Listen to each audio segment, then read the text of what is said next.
இந்தி போராட்ட சமயத்தில் ஒரு கையெழுத்து பிரதியை அடிக்கடி அண்ணா படிச்சாராம். படிச்சுட்டு யார்ப்பா ஒரு அழகா எழுதுறா, அந்த இளைஞரை நான் மீட் பண்ணணும்னு சொன்னாராம். அவரை பிடிச்சிட்டு கூட்டி நிறுத்தினாங்களாம். அண்ணா பார்க்கும்போது ஒரு 14 வயசு பையன் நின்றாராம். அவர் தான் மு. கருணாநிதி. அவர் ஷாக் ஆயிட்டாராம். என்னப்பா, நான் ஒரு 30 வயசு இருக்குன்னு நினைச்சா, நீ 14 வயசுல இருக்கு, நீ ஸ்கூலுக்கு போலையான்னு. இல்லைங்க அண்ணா, நான் ஸ்கூலுக்கு போறது இல்லை அப்படின்னாராம். அதெல்லாம் வேணாம், முதல்ல நீ ஸ்கூலுக்கு போ, அதுக்கப்புறம் தான் அரசியல், அதுக்கப்புறம் தான் போராட்டம்னாராம். வீட்டுக்கு வந்துட்டாராம். அண்ணா சொன்னதை தட்ட முடியாது. ஆனால் வீட்டுக்கு யோசிச்சுட்டு, அண்ணா சொன்னதை தட்ட முடியாது, ஆனால் நான் தட்டுறேன், அது அண்ணாக்கு தெரியாமல் இருக்கணும். கடைசி வரைக்கும் ஸ்கூலுக்கே போகலையும்.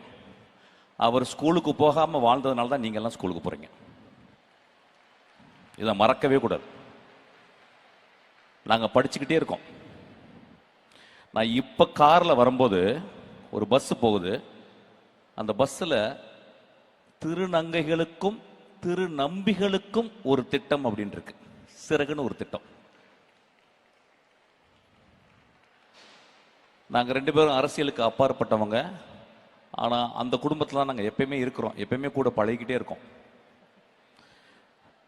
ரொம்ப ரொம்ப நீங்கள்லாம் கொடுத்து வச்சவங்க. நாங்கள் ஸ்கூலில் படிக்கும்போது, கவர்மெண்ட் ஸ்கூலில் படிக்கும்போது எங்களுக்கு எந்த ஹெல்ப்புமே இல்லை. ரொம்ப ரொம்ப கஷ்டப்பட்டு ஒவ்வொரு வருஷமும் நாங்கள் படிக்கிறதுக்கு அவ்வளோ கஷ்டப்பட்டு வந்தோம். உலகத்திலே ஒரு மிகச்சிறந்த ஆளுமை என்று கருதப்படுகிற இளையராஜாவுக்கு விழா எடுத்ததுக்கு அவங்கள காலை தொட்டு நான் கும்பிட்டுக்கிறேன். உலகத்தில் எந்த அரசும் ஒரு இசைக்கலைஞனுக்கு எடுக்காத ஒரு விழாவை ஐயா முதல்வர் ஐயா எடுத்திருக்காரு. அவருக்கு நான் ரொம்ப கடமைப்பட்டிருக்கேன். இதை விட அவர் வாழ்க்கையில் அச்சீவ் பண்ணது, இளையராஜா ஐயா அச்சீவ் பண்ணது எதுவுமே இல்லை. அவ்வளோ பெரிய விழா. இந்த உலகத்தில் இருக்க எல்லா தமிழர்களும் பார்த்தாங்க அந்த விழாவை. அப்படியாப்பட்ட விழா எந்த கலைஞனுக்கும் எந்த உலகத்தில் யாருமே எடுக்கப்படாத ஒரு விழா எடுத்து, அதுக்காக ரொம்ப நன்றி.